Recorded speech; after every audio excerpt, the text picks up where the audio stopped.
하나님 말씀 보겠습니다. 오늘 주일 함께 우리 하나님 말씀 볼 텐데요. 하나님께서 오늘 우리에게 주시는 말씀은 사도행전 3장 6절로 10절까지의 말씀입니다. 신약성경 사도행전 3장 6절로 10절까지의 말씀.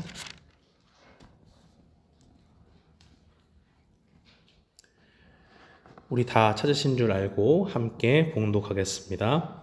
베드로가 이르되 은과 금은 내게 없거니와 내게 있는 이것을 내게 주노니 나사렛 예수 그리스도의 이름으로 일어나 걸으라 하고 오른손을 잡아 일으키니 발과 발목이 곧 힘을 얻고 뛰어서서 걸으며 그들과 함께 성전으로 들어가면서 걷기도 하고 뛰기도 하며 하나님을 찬송하니 모든 백성이 그 걷는 것과 하나님을 찬송함을 보고 그가 본래 성전 비문에 앉아 구걸하던 사람인 줄 알고 그에게 일어난 일로 인하여 심히 놀랍게 여기며 놀라니라. 아멘. 저는 오늘 본문 말씀 사도행전 3장 6절로 10절 말씀을 통해서 내게 있는 이것을 내게 주노니 라는 제목으로 주의 말씀을 선포하겠습니다. 사람들은 자신 앞에 놓인 문제 때문에 때때로는 자신에게 진정으로 필요한 것이 무엇인지 모를 때가 있습니다. 내일 시험인 학생에게 지금 무엇이 너에게 가장 필요한 것이냐 라고 물으면 그 학생은 당연히 내일 시험을 잘 보기 위해서 똑똑한 명석한 두뇌가 필요하다, 지혜가 필요하다라고 말할 겁니다. 그러나 그것이 당장 시험을 잘 보기에는 좋을지 모르지만 우리가 이렇게 세상을 살다 보면 머리가 좋은 사람이 얼마나 많아요. 근데 중요한 건 무엇입니까? 그 좋은 머리를 가지고 나쁘게 사용하면 그것으로 인해서 자신도 죽고 다른 사람도 죽게 만드는 일들이 비일비재하게 일어납니다.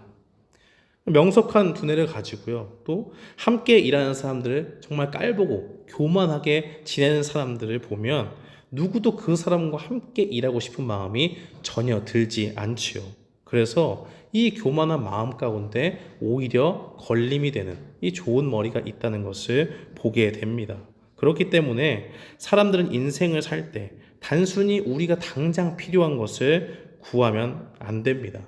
그것에 우리가 집착하기보다는 궁극적으로 우리의 삶을 더욱더 유익하게 해주는 더 좋은 것을 소유해야 합니다. 참된 인생의 행복은 어디에 있습니까? 당장에 우리가 원하는 것을 소유하는 것보다 그것보다 더 좋은 것을 얻는 데 있습니다. 낚시를 하러 가는 사람이 있어요. 근데 하루 종일 한 마리도 잡지 못했습니다. 옆에 있는 사람이 불쌍히 여겨서 한 두 마리 주고 그냥 잡은 셈 쳐라 이렇게 얘기하면 그것을 받은 사람은 어떻습니까? 어떤 사람은 마음이 좋아서 아유 두 마리도 감사합니다 하고 받을 사람 있지만 어떤 사람들은 굉장히 빈정상해해요. 왜 그렇습니까? 내가 진짜 필요한 건 이게 아닌데 도대체 날 뭘로 보고 이렇게 대접하나 하는 생각을 가질 수 있기 때문입니다. 그 사람이 진짜 필요한 거는 물고기 몇 마리 오늘 던져주는 게 아니죠. 그 사람에게 물고기 몇 마리를 주는 것이 아니라 더 도움이 되는 건 무엇입니까? 왜 물고기를 그 사람이 못 잡고 있는가 원인을 파악하고 그 사람에게 물고기를 잘 잡을 수 있는 노하우를 알려주는 것, 그게 그 사람에게 정말 필요한 겁니다. 그렇게 되면 비록 오늘은 아무것도 못 잡았다고 할지라도 내일은 한 마리 잡을 수 있고 그 다음에 날이 거듭하면 거듭할수록 점점 더 노련한 전문가가 되어서 물고기를 아주 잘 잡는 낚시꾼이 될 수 있겠죠. 이와 같이 우리는 이 세상을 살면서 단 물고기 몇 마리로 당장 우리의 필요를 채우는 것보다 우리의 삶을 보다 풍성하게 해줄 수 있는 더 나은 것을 얻기 위해 나아가야 됩니다. 하나님께서는 오늘 현실의 문제에 급급한 우리들을 위해서 오늘 본문의 현실 속에 허덕이는 한 사람을 보여주십니다. 그 사람은 성전 미문에서 구걸을 하는 걷지 못하는 사람입니다. 2절 말씀해 보니까 이 사람은 무슨 사고를 당해서 그렇게 된 것이 아니고요. 원래 태어날 때부터 걷지를 못하는 사람이라고 말합니다. 그러니까 그러니까 이 사람에게는 당장에 먹고 사는 것이 현실적으로 문제가 될 수밖에 없지요. 아파서 못 걷는 것이 아니고 아예 걸어본 적이 없어서 걷는 방법조차도 모르는 사람입니다. 그러니까 정상적인 생활이 불가능한 사람이기 때문에 그 사람에게 삶을 꾸려나간다고 하는 것은 오직 다른 사람에게 좀 구걸을 해서 그들의 재물을 조금 얻어서 사는 것뿐입니다. 걷지도 못하는 사람이 어떻게 미문이라고 하는 성전의 문 앞에 나오게 되었습니까? 사람들이 성전을 드나드는 사람들에게 구걸해서 먹고 살 수 있도록 그나마 그 사람을 이렇게 메어서 매일 데려다 주기 때문입니다. 곁에 있는 사람들은 그들이 할 수 없는 것과 할 수 있는 것을 알고 있었습니다. 걷지 못하는 사람을 걷게 만드는 것은 그들이 할 수가 없죠. 대신 그 부분은 어떻게 도울 수가 없지만 그들이 그나마 할 수 있는 것은 그 사람을 메어서 미문 앞에 데려다 놓는 겁니다. 그들이 할 수 있는 한계가 거기까지라는 거예요. 바로 이것이 소망이 없는 인생에 대한 인간의 한계를 보여주는 겁니다. 우리는 연약한 사람들을 보고 도울 수 있는 것이 있고 도울 수 없는 것이 있음을 분명히 인정해야 됩니다. 이것을 아는 것이 곧 인간의 한계에 대한 깨달음을 얻는 길이에요. 인간의 한계를 아는 사람은 사람에게서 얻을 수 있는 소망의 크기가 한계가 있다는 것을 분명히 인정합니다. 그렇다면 우리는 어디서 소망을 얻어야 됩니까? 사람이 아닌 존재, 유한하지 않은 존재, 능력이 제한이 없는 존재에게 소망을 두어야 한다는 결론에 다다릅니다. 사람의 도움은 걷지 못하는 사람을 미문에 앉혀다 주는 것까지입니다. 조금도 더 도울 수 있는 것을 찾으려 해도 정말 조금 더 할 수 있는 것이라곤 자신이 가지고 있는 얼마를 나누는 일에 불과합니다. 그러나 이 걷지 못하는 사람은 그 사람들의 제한적인 도움이 아니라 그의 삶을 변화시키는 완전한 도움이 필요합니다. 그 필요를 이 사람은 어디서 발견했습니까? 바로 기도하러 올라가던 베드로와 요한을 만날 때 발견하게 됩니다. 이 만남이 중요한 이유는 걷지 못하는 사람이 능력이 충만한 베드로와 요한을 만나서가 아닙니다. 베드로와 요한을 통해서 그들이 능력이 많아서가 아니라 그 사람을 통해서 사도들을 통해서 바로 능력의 제한이 없으신 예수 그리스도를 만났기 때문입니다. 베드로와 요한은 이 사람을 단순히 구걸하는 사람으로 보지 않았습니다. 참 신기하죠? 똑같은 눈을 가지고 사도들도 보고 있고 그 사람을 메어준 사람도 또 그 사람을 매일같이 성전 미문의 곁에서 보는 사람들도 같은 신체의 눈을 가지고 있습니다. 그런데 이 사도들이 보는 것은 무엇입니까? 걷지 못하는 사람을 보고 4절에 보니까 그를 주목했다라고 그렇게 말합니다. 여러분 길을 가다가 어떤 상황이 있을 때 확 주목하게 되죠? 눈길이 나도 모르게 확 쏠리는 경우가 언제 있습니까? 어떤 일이 있을 때에 우리가 정말 평소에 꼭 필요한 것이 있어요. 이걸 열심히 찾았는데 정말 내 마음에 꼭 맞는 그런 것이 없구나 라고 계속 관심을 갖고 가다가 있었는데 어느 날 갑자기 그게 길가에 휙 지나가게 되면 나도 모르게 눈이 확 돌아가죠. 누가 부른 것이 아니고요. 내 눈이 자동적으로 확 돌아가게 되는 것을 보게 됩니다. 그 추운 날씨에 대비를 해서 코트를 찾고 있는데 뭐 사이즈도 안 맞고 디자인도 맞지 않는 거 우리가 막 찾아보다가 지쳐서 안 되겠다 할 때에 길거리에서 아니면 지나가던 어떤 샵에서 그런 옷을 딱 보면 눈이 확 돌아가게 돼 있어요. 그럼 왜 그렇게 되는 겁니까? 바로 평소에 찾고 있었던 것이 거기에 있었기 때문입니다. 베드로와 요한은 기도하러 가던 도중에 자신들이 찾고 있던 정말 찾고 싶었던 사람을 만나게 되었습니다. 여기서 베드로와 요한의 관심이 어디에 있는지를 우리가 알 수가 있죠. 베드로와 요한은 세상에서 자기 이름이 유명해지는데 관심이 없습니다. 돈을 많이 벌고 좋은 옷을 입고 좋은 집을 짓는데 관심이 없었습니다.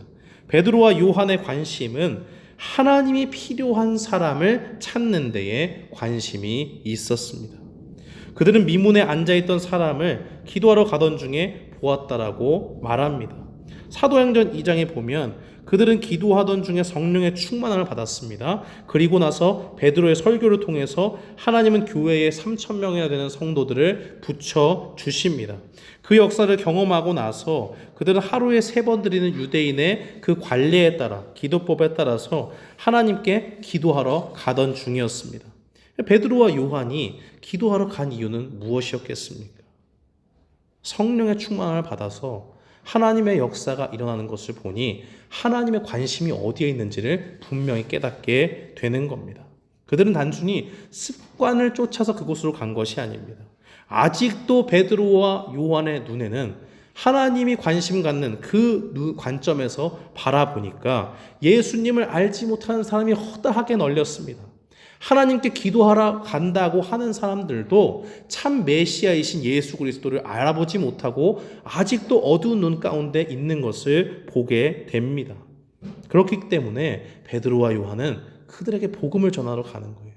기도하러 나온 그 사람들에게, 메시아를 기다린다고 하는 그 사람들에게 그들이 가리워진 눈을 띄워주기 위해서 그곳으로 가게 됩니다.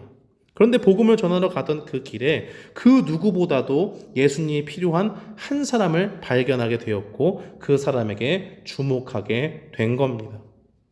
일반 사람들과 사도들의 관심이 굉장히 차이가 크지요. 원래부터 그 문을 지나서 성전을 들던 사람들은 그 사람을 어떻게 봅니까? 10절 말씀에 보니까 그가 본래 성전 미문에 앉아 구걸하던 사람인 줄 알고 라고 말했습니다. 많은 사람들이 성전을 왔다 갔다 하잖아요. 근데 그때 그 사람들의 눈에는 저 걷지 못하는 사람은 어떤 사람입니까? 그저 금전 한두 푼이 필요한 사람, 불쌍한 사람, 그렇게만 보았다는 겁니다. 그러나 일상적으로 다른 사람들에게 비춰진 그 사람을 베드로와 요한이 보니까 주목할 수밖에 없는 겁니다. 이 사람이 여기에 앉아있는 이유는 단순히 신체적인 불편함뿐만 아니라 그가 물질적인 그 원활한 공급을 못 받아서가 아니라 영적인 가난함, 하나님이 없는 그 비극 가운데 있었다라는 것을 알았기 때문입니다. 그 증거를 우리는 어디서 찾아볼 수가 있습니까? 4절에 그를 주목하여 우리를 보라 라고 베드로와 요한이 말하고 그에게 무엇을 주려고 했느냐? 은과 금은 내게 없거니와 6절 말씀에요. 내게 있는 이것을 내게 주노니 나사렛 예수 그리스도의 이름으로 일어나 걸으라 선포합니다. 사도들이 그 사람에게 우리를 보라고 하니까 앉아있던 사람이, 걷지 못하는 사람이 분명한 기대를 가지고 그들을 바라봅니다. 그가 그들에게서 무엇을 얻을까 하여 바라보거늘 5절 말씀에 그렇게 되어 있죠. 사도들의 말대로 그 사람은 사도들을 쳐다봤습니다. 그래, 그가 가지고 있는 나름의 기대가 있었겠죠. 나에게 그래도 다른 사람들처럼 조금 도움을 주려나 보다. 다른 사람들보다는 조금 더 큰 도움을 줄까? 하는 그러한 생각을 가졌을 겁니다. 그러나 그 사람은 그가 원하고 필요하다고 생각하는 것보다 더 크고 좋은 것을 얻었습니다. 사람들의 주머니에서 나오는 금과 은 몇 개가 아닙니다. 며칠 먹고 잠시 며칠 동안 끼니를 이어갈 수 있는 그러한 물질이 아닙니다. 그 누구도 도울 수 없었던, 그를 돕는, 그 질병을 고치시는, 그의 영혼에 참된 평안과 안식을 주시는 예수 그리스도를 얻은 겁니다. 베드로와 요한은 그 사람에게 필요한 것이 은과 금이 아니라는 걸 알았습니다. 하나님의 눈으로 그를 바라보니까 그를 질병으로부터 구원해 주시는 예수 그리스도가 필요하다는 것을 보게 됩니다. 그래서 일어서 본 적이 없는 그에게 주목했고 그에게 은과 금 대신에 그들이 소유한 가장 좋은 분인 예수 그리스도를 전했습니다. 그때의 안진뱅이였던 그 사람은 인간의 도움으로 경험할 수 없는 놀라운 하나님의 도우심을 경험했습니다. 구걸할 수 있는 자신을 옮겨주는 연약한 도움이 아니라 단지 손에 몇 푼 쥐어지는 그런 도움이 아니라 다리에 힘이 없어서 걷지 못하는 인생을 가지고 있는 그의 근본적인 문제, 바로 그 문제를 해결해 주시는 하나님의 치유하심이 예수 그리스도의 이름을 통해서 그에게 주어지게 되었다는 겁니다. 사랑하는 성도 여러분, 지금 이 시간에도 많은 사람들이 예수 그리스도가 그들에게 가장 필요한 분인지를 모르고 이 땅을 살아갑니다. 그저 우리는요, 하루하루 살기에 바빠서 그저 그것에 급급하며 살아갈 때가 너무나 많이 있죠. 그 필요만이 채워지기를 기대하며 하루하루 꾸역꾸역 살아가는데 그것을 채운다고 해서 우리가 정말 행복한지는 과연 의문이 드는 일입니다. 돈이 없는 사람은 돈이 채워지면 그것으로 인해서 욕망을 채우다가 파멸하고 맙니다. 있는 돈을 흥청망청 쓰다가 허무함을 느끼고 이 세상에 온갖 좋은 것은 내가 다 해봤는데 참된 마음에 평안이 없구나 하면서 스스로 괴로움 가운데 살기도 하는 그러한 모습을 우리는 종종 보게 됩니다. 그러나 오늘 이 성전에서 구걸하던 사람처럼 예수님을 만나게 되면 어떻게 됩니까? 예수님을 통해서 삶의 근원적인 고통에서 자유케 하시는 하나님의 능력을 경험케 됩니다. 예수님을 만난 사람은 7절과 8절 말씀해 보니까 발과 발목이 곧 힘을 얻고 뛰어서서 걸으며 그들과 함께 성전으로 들어가면서 걷기도 하고 뛰기도 하며 하나님을 찬송했다 합니다. 10절 말씀해 보니까 그것을 본 모든 백성이 이 사건에 심히 놀랐다라고 그렇게 말합니다. 왜 놀랐을까요? 정말 놀랄 수밖에 없죠. 절대로 사람들에게 기대할 수 없었던 하나님의 치유하심이 그 발목에 힘을 주는 하나님의 그 회복의 능력이 예수 그리스도의 이름을 선포할 때 일어났기 때문입니다. 사랑하는 성도 여러분, 하나님께서 오늘 우리에게 이 말씀을 주시는 이유가 무엇입니까? 우리가 기억해야 될 첫 번째는 우리의 관심이 하나님의 관심과 같아져야 된다는 것을 말씀합니다. 우리가 이 세상에 가져야 될 관심은 하나님의 관심이에요. 하나님의 관심은 어디에 있습니까?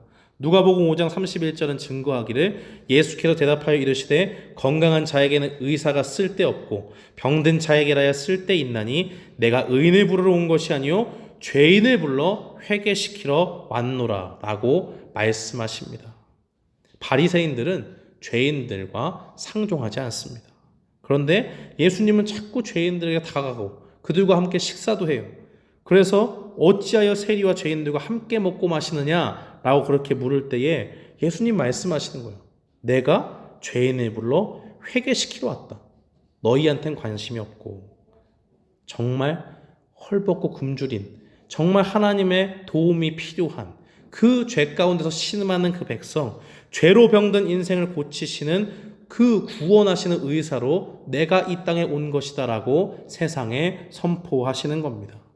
누가복음 15장 7절은 또 이렇게 증거합니다. 내가 너에게 이르노니 이와 같이 죄인 한 사람이 회개하면 하늘에서는 회개할 것이 없는 의인 99으로 말미암아 기뻐하는 것보다 더하리라.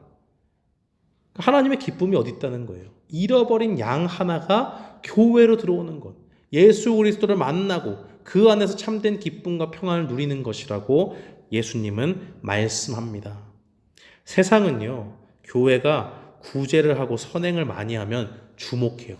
아, 교회가 교회답다 라고 말합니다. 이 세상에 이렇게 좋은 교회가, 정말 대단한 교회가 있나 라고 그렇게 말하고 매스컴을 타고 크게 보도를 합니다. 그러나 오늘 베드로와 요한은 하나님의 관심을 가지고 단순한 구제를 넘어서 그 영혼에 참된 평안을 주는 예수 그리스도를 전하고 있습니다. 이 사람이 걷고 뛰고 찬양하는 이유가 무엇입니까? 이전과는 받을 수 없었던, 이전과는 완전히 다른 하나님의 도우심, 하나님의 치유하심을 경험했고 그로 인해서 그의 영혼이 만족을 얻고 그가 그리스도 안에서 참된 기쁨을 누렸기 때문입니다.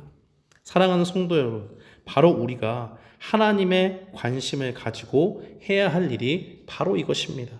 이 세상에서는 자꾸 사탄은 우리의 유익을 위해서 이 세상을 살아가라고 유혹하죠. 그러나 우리의 관심은 어디에 있습니까? 이 땅이 영원한 우리의 집이 아니라는 것을 천명하는 데 있습니다.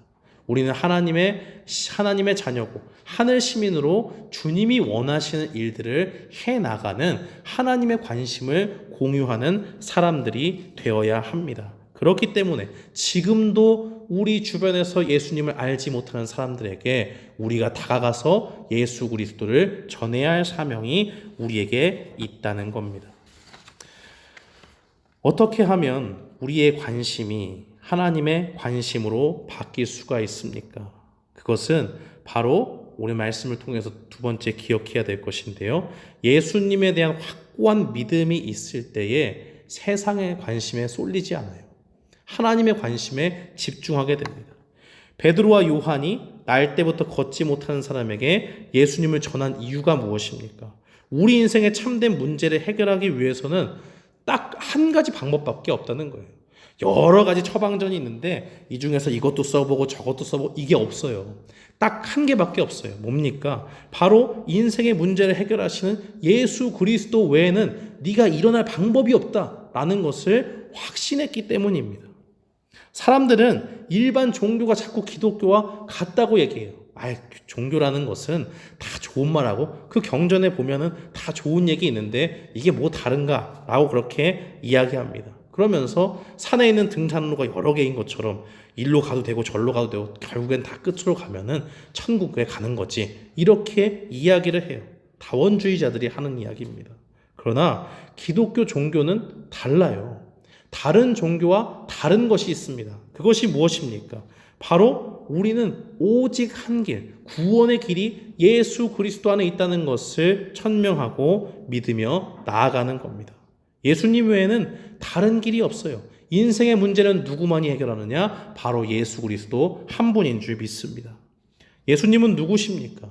이 땅에 죄 가운데 허덕이는 우리를 구원하시기 위해서 하나님이 보내신 메시아입니다. 하나님의 아들로서 우리의 죄를 담당하시고 십자가에서 우리를 위해서 피를 흘리신 하나님의 아들이십니다. 그래서 내가 길이요 진리요 생명이니 나로 말미암지 않고는 아버지께로 올라갈 자가 없다 말씀하는 겁니다. 누구든지 그의 이름을 믿으면 하나님께서 이 세상에서 잠깐 주어지는 상 말고 그것도 주실 수 있지만 우리에게 사람의 능력으로 얻을 수 없는 영원한 생명의 복을 우리에게 주신다 말씀합니다. 은과 금은요 사라집니다. 쓰고 나면 다시 구해야 됩니다. 못 구하면 좌절과 절망에 빠집니다. 그것으로 걷지 못하는 사람의 마음의 평안과 영혼의 기쁨을 절대로 영원히 보장하지 못합니다. 그러나 그 사람이 예수 그리스도를 만났을 때 걷고 뛰었다는 것을 기억해야 됩니다. 비교할 수 없는 기쁨 중에 하나님을 찬양했습니다. 예수님을 만나고 하나님 앞에 그 불완전한 신체가 치유를 받은 그 사람은 이제 자기의 힘으로 걸을 수 있는 그 능력을 보유하게 되었습니다. 은혜 가운데 하나님이 주신 것이죠. 그리고 그렇게 되었다는 것은 무엇을 의미합니까? 은과 금을 벌 수 있게 되었다는 거예요. 자기 힘과 능력으로 벌 수 있도록 하나님께서 치유를 해주셨기 때문에 보세요. 잠시 주는 그 은과 금을 하나님께서 어떻게 더 큰 은혜로 예수 그리스도를 통해서 주시는가 하는 것을 우리가 볼 수 있는 겁니다. 그런데 이러한 모든 것들은 어디로부터 나오게 된 겁니까? 베드로와 요한이 대단한 실력자가 아니라 하나님께서 그들에게 믿음을 주셨기 때문입니다. 성령의 충만을 받아서 그들이 성령님이 주시는 그 믿음 가운데 예수 그리스도가 확실한 인생의 해답이다라는 확신을 가지고 나아갈 때에 그 역사가 일어납니다. 사람들이 이 못 걷던 사람이 걷게 된 사건의 증인이 되었을 때에 12절 말씀에 보니까 사도들은 이렇게 증거합니다.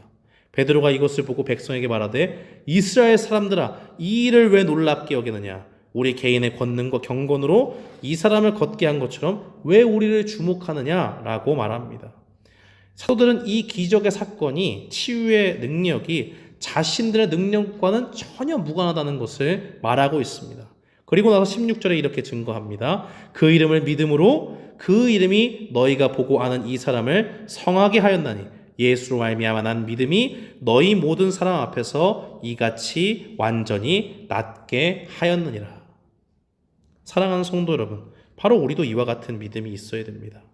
6절 말씀에 보면 나사렛 예수 그리스도의 이름으로 일어나 걸으라 라고 베드로가 선포하잖아요. 그렇게 말할 수 있었던 것은 주님의 능력에 대한 확신이 있습니다. 그것 때문이에요. 요한복음 14장 12절 말씀에 보면 예수님 이렇게 말씀하십니다. 내가 진실로 진실로 너에게 이르노니 나를 믿는 자는 내가 하는 일을 그도 할 것이요 또한 그보다 큰 일도 하리니 이는 내가 아버지께로 감이라 라고 말씀합니다. 예수님은 가지만 예수님을 구원자로 믿는 그 백성들에게는 성령님을 통해서 그 가운데 하나님의 크신 능력을 나타낼 수 있는 믿음을 하나님이 주십니다. 그러면서 예수님이 자기의 승천을 이야기하시면서 말씀하시는 것, 나를 믿는 자는 내가 하는 일, 또 그보다 큰 일도 한다라고 선포하셨습니다. 누가복음 7장 22절 말씀에 보면 예수님은 메시아로 오신 그분이 예수님이 맞습니까? 헷갈려요. 누가요? 세례 요한이요. 질문하니까 말씀하시죠. 대답을 하십니다. 예수께서 대답하여 이르시되 너희가 가서 보고 들은 것을 요한에게 알리되 맹인이 보며 못 걷는 사람이 걸으며 나병 환자가 깨끗함을 받으며 귀 먹은 사람이 들으며 죽은 자가 살아나며 가난한 자에게 복음이 전파된다 하라 라고 말씀합니다. 베드로는 바로 예수님의 말씀대로 믿음을 가지고 예수님의 이름을 전했고 그 믿음 때문에 예수님과 같이 걷지 못하는 사람을 일으키는 큰 기적의 사건의 한가운데 설 수 있게 된 겁니다. 그렇기 때문에 우리가 이 세상 가운데 한 영혼을 구원하기 원하시는 하나님의 관심을 가지고 살아갈 때에 반드시 주님을 향한 확고한 믿음이 우리에게 있어야 함을 분명히 말씀합니다. 우리가 이렇게 확고한 믿음을 가지고 나아갈 때에 하나님께서는 우리 가운데 어떻게 역사하십니까? 예수 그리스도의 이름을 듣고 그 듣는 자 가운데서 하나님께서 믿음을 주십니다. 16절 말씀은 증거하기를 그 이름을 믿음으로 그 이름이 너희가 보고 아는 이 사람을 성하게 하였나니 예수로 말미암아 난 믿음이 너희 모든 사람 앞에서 이같이 완전히 낫게 하였다 말씀합니다. 이것은 베드로의 믿음을 나타내는 말이기도 하지만 걷지 못하는 사람이 일어나 걸으라 예수 그리스도의 이름으로 일어나 걸으라고 말할 때에 그 가운데 성령님께서 그 사람에게도 믿음을 주셨다는 것을 증거합니다. 보이지 않아요. 그렇지만 성령님을 통해서 하나님께서 그 속에 역사하셔서 그래 예수 그리스도의 이름에 능력이 있다. 그 선포를 믿는 그 믿음을 하나님이 주셨다는 것을 보게 됩니다. 사랑하는 성도 여러분, 바로 믿음이 하나님의 크신 역사를 이끌어갑니다. 이 사건을 통해서 하나님은 또 어떻게 일하십니까? 어떻게든 바리새인들이 막아보려고 하지만 이 사건 이후에 사람들이 막 몰려들어서 이 사건이 도대체 어떻게 된 것인가 하는 그 가운데 베드로가 설교를 하죠. 그 가운데서 십자가에 못 박히신 예수 그리스도를 선포하고 그가 우리의 메시아였다는 것, 그를 믿을 때, 그 앞에 회개할 때에 하나님께서 크신 은혜를 주신다. 주님 안에서 구원을 얻을 수 있다는 그 메시지를 전하니까 바리새인들이 막아보려고 해도 소용이 없어요. 사도행전 4장 5절 말씀해 보니까 말씀을 들은 사람 중 믿는 자가 많으니 남자의 수가 약 5천이나 되었더라라고 증거하고 있습니다. 아직도 하나님의 관심은 지금 이 순간에도 사도행전의 그 역사의 순간뿐만 아니라 지금 이 순간에도 잃어버린 양들을 향해 있습니다. 그래서 하나님이 이 사람을 고치셨고 그 기적을 통해서 5천 명의 사람들이 주님 앞에 돌아오게 하신 그 역사를 하실 준비를 하나님은 하시고 있어요. 그러니까 우리는 무엇만 하면 됩니까? 주님의 관심에 우리의 관심을 맞춰야 됩니다. 예수 그리스도가 인생의 모든 문제의 해답이라는 것을 분명히 믿고 그 주님을 확신하는 가운데 전해야 됩니다. 그리고 마지막에는 주님이 하실 일을 기대하면 됩니다. 그러면 우리는 부족할지 몰라도 하나님이 역사하세요. 제가 만난 어떤 비즈니스 하시는 분이 있는데 이분은 항상 가면은 자기 비즈니스 파트너한테 툭툭 던집니다. 교회 다니세요? 예수님 믿으세요? 자꾸 물어봐요. 굉장히 직설적이고 단순한 질문입니다. 혹시 그것으로 인해서 마음이 상할 수도 있고 교회에 대해서 또 하나님에 대해서 안 좋은 사람은 반감을 가질 수 있어요. 그렇지만 그분은 계속 그렇게 하세요. 왜 그런지 그분이 말씀해 주신 게 있습니다. 그 사람들이 하나님 앞에 구원받을 백성인지 아닌지 자기는 모른다는 거예요. 그렇지만 우리가 받은 사명은 무엇입니까? 때를 얻든지 못 얻든지 주님의 말씀을 전하는 것이다. 그러니 하나님께 모든 것을 맡기고 여전히 내가 부족하지만 사탄이 우리에게 와서 야, 너 같은 사람이 무슨 복음을 전하냐? 네가 예수님 믿으면 예수님 전하면 믿을 사람이 누가 있냐? 자꾸 이렇게 얘기해도 하나님의 관심에 우리의 모든 것을 맞춰가는 거예요. 저 사람도 하나님이 구원하기 원하신다 라는 그 믿음을 가지고 예수 그리스도의 그 복음을 툭툭 던져보는 거예요. 교회에 대해서 이야기하고 하나님에 대해서 이야기하고 그 가운데서 관계가 형성되고 또 마음이 확 열려지면 예수 그리스도의 복음을 전할 수 있습니다. 그 모든 일들이 행해지는 그것들은 믿음의 영역이기 때문에 우리는 순종하고 부족한 입술이지만 부족한 언변이지만 전할 수밖에 없고 그 가운데서 모든 것은 하나님이 일하신다라는 확신 가운데 우리가 나아가야 될 줄 믿습니다. 우리 믿음을 가지고 이 땅을 살아갈 때에 주님의 관심이 우리의 관심이 되기를 바라는 마음으로 예수 그리스도께서 일하실 것을 그 인생을 만나 주실 때에 우리가 기대하지 못했던 근본적인 문제를 변화시켜서 그 인생을 하나님이 기뻐하시는 참된 사람으로 변화시켜 주시는 그 일들을 기대하면서 오늘도 내일도 주님의 복음을 전하는 우리 모두가 되기를 주님의 이름으로 축원합니다. 아멘.